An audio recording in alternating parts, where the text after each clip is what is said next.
Hello नमस्ते सबैजनालाई good morning.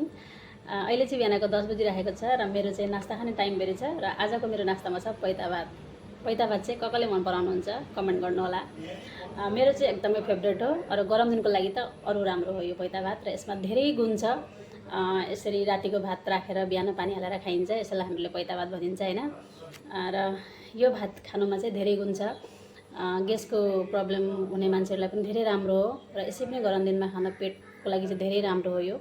र म चाहिँ खान्छु, म चाहिँ अगाडिबाटै खान्छु, मलाई मनपर्छ। र म चाहिँ यसमा चाहिँ निम्बु, प्याज, खर्सानी, अचार यसरी लिएरै खान्छु। सब्जीहरू बनाएर त्यसरी खान्न, यसरी नै मलाई मनपर्छ सिम्पलमा।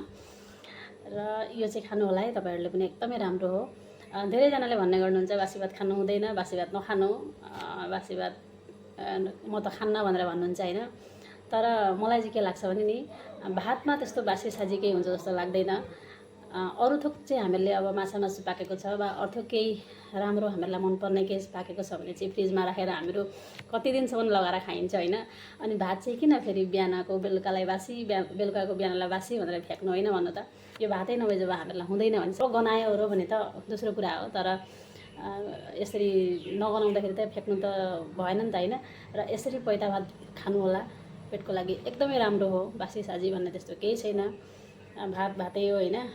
र मेरो अनुभवै मलाई चाहिँ त्यस्तो लाग्छ र सबैको आफ्नो आफ्नो विचार हुन्छ यसमा।